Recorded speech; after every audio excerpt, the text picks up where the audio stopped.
ہم پڑھ رہے ہیں ایکٹیو وائس اور پیسو وائس کے متعلق.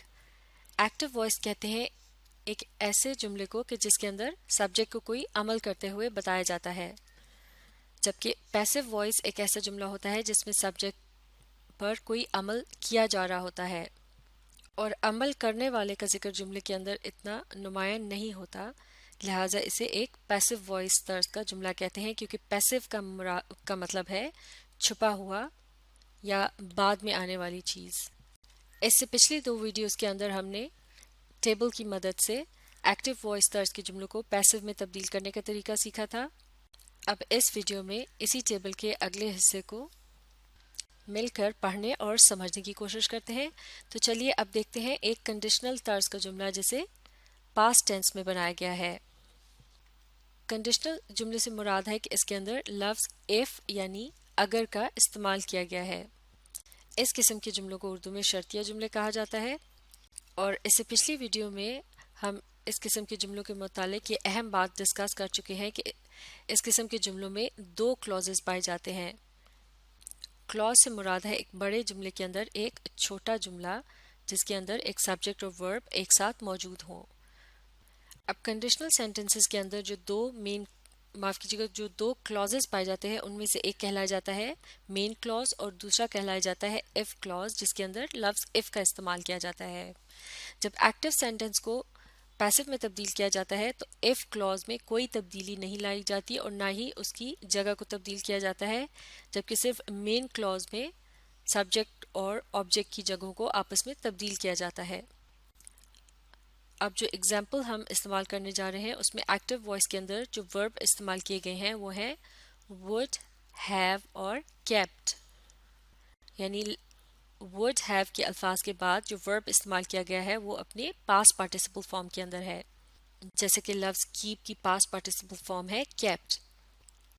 تو اس کی جگہ اگر کوئی سا بھی دوسرا اور ورب استعمال کیا جاتا تو اس کی بھی پاسٹ پارٹیسپل فارم کا استعمال کیا جاتا ہے. مثال کے طور پر لفظ clean سے ہوگا cleaned. ریگولر وربس کی پاسٹ پارٹیسپل فارم بنانا بہت ہی آسان ہے، ان کے آخر میں لیٹرز ed کا اضافہ کیا جاتا ہے، لیکن جیسے کہ لفظ keep جو ہے یہ ایک irregular ورب ہے اور اس کی پاسٹ پارٹیسپل فارم کی سپیلنگ بالکل مختلف ہے، لہٰذا اس قسم کے ورب کی مختلف فارم کے سپیلنگ کو زبانی یاد رکھنے کی ضرورت ہوتی ہے. تو اب یہاں اگر ایکٹیو وائس میں would have kept کا استعمال کیا جائے گا تو پیسو وائس میں یہ بن جائے گا would have been kept، یعنی would have کے بعد لفظ been کا اضافہ کیا جائے گا. تو اب مل کر اگزامپل کو پڑھتے ہیں. I would have kept your bicycle here if you had left it with me. یہ ہے ایک ایکٹیو سینٹنس، اس میں سبجیکٹ ہے I اور اس کو عمل کرتے ہوئے تصور کیا گیا ہے کیونکہ یہ ایک قسم کا تصوراتی یا خیالی جملہ ہے. جیسے کہ اس جملے کا ترجمہ ہے کہ میں تمہاری سائیکل کو یہاں رکھ لیتا اگر تم اسے میرے پاس چھوڑ کر گئے ہوتے. تو اب چونکہ یہ ایک کنڈیشنل طرز کا جملہ ہے تو سب سے پہلا کام جو ہمیں کرنا چاہیے وہ یہ ہے کہ ہم اس کے دونوں کلوزز کو الگ الگ آئیڈینٹیفائی کر لیں، یعنی پہچان لیں.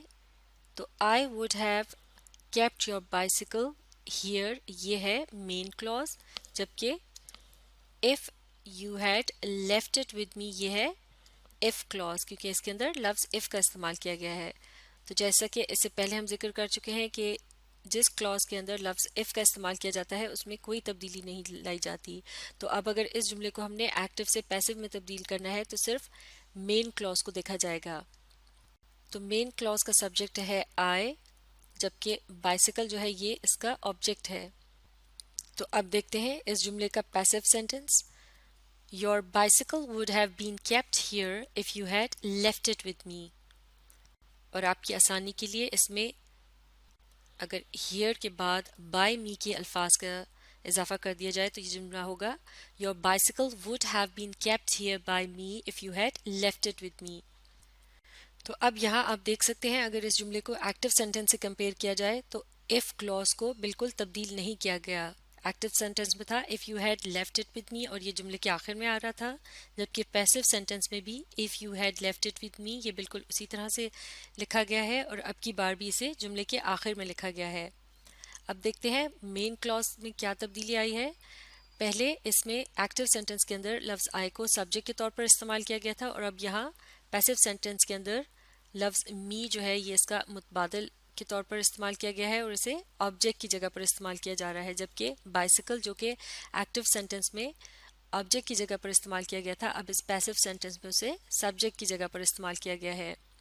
تو ایکٹیو سینٹنس کے اندر سبجیکٹ کے متعلق بتایا گیا تھا کہ وہ کیا کرتا، جبکہ پیسو سینٹنس میں سبجیکٹ کے متعلق بتایا جا رہا ہے کہ اس کے ساتھ کیا کیا جاتا۔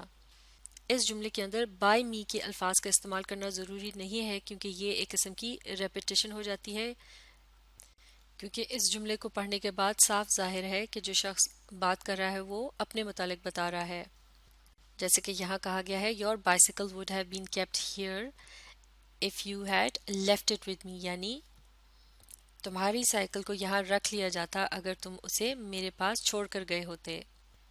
تو اب آپ دیکھ سکتے ہیں کہ اس ٹیبل کی مدد سے ہم کتنی آسانی سے یہ بات سیکھ چکے ہیں کہ کنڈیشنل سینٹنس کو کس طرح سے ایکٹیو سے پیسو میں تبدیل کیا جاتا ہے۔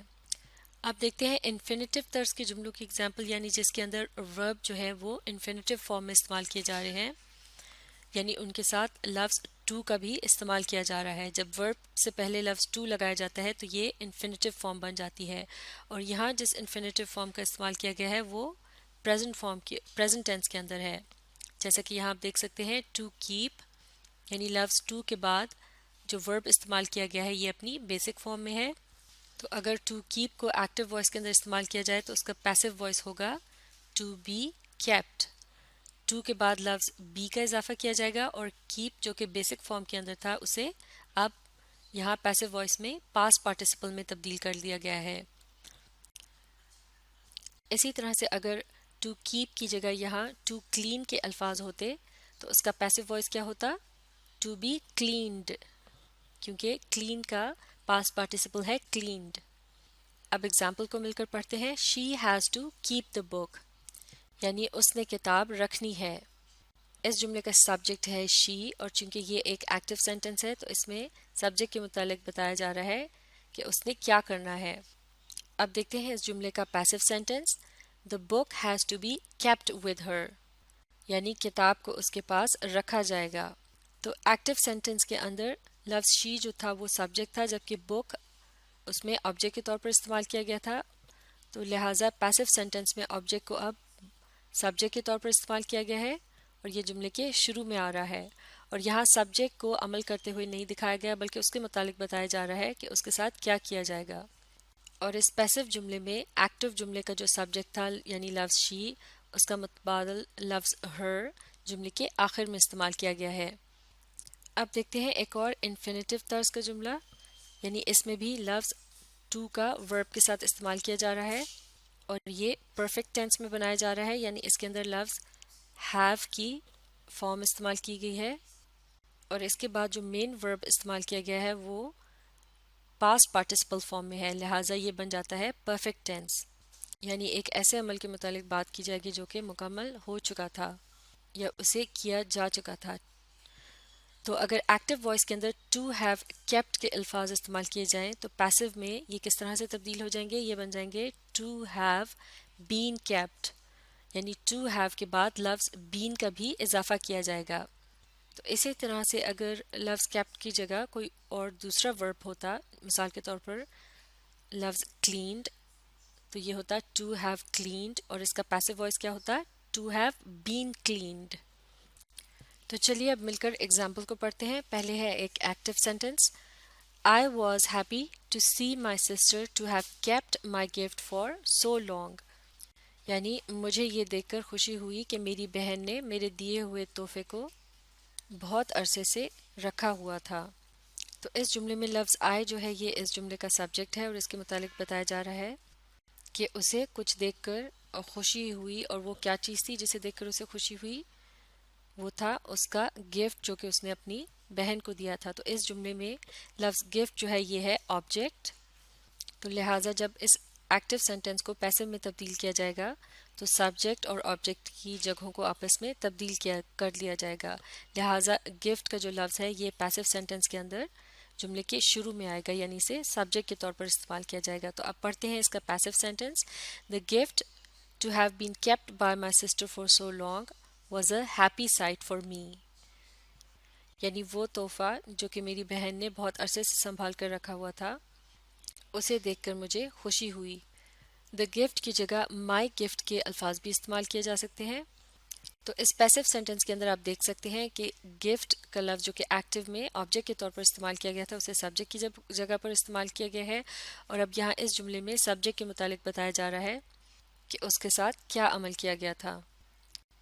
اس پیسو جملے کے اندر اگر فار می کے الفاظ کا استعمال نہ بھی کیا جائے تب بھی یہ ایک مکمل جملہ ہوگا. The gift to have been kept by my sister for so long was a happy site.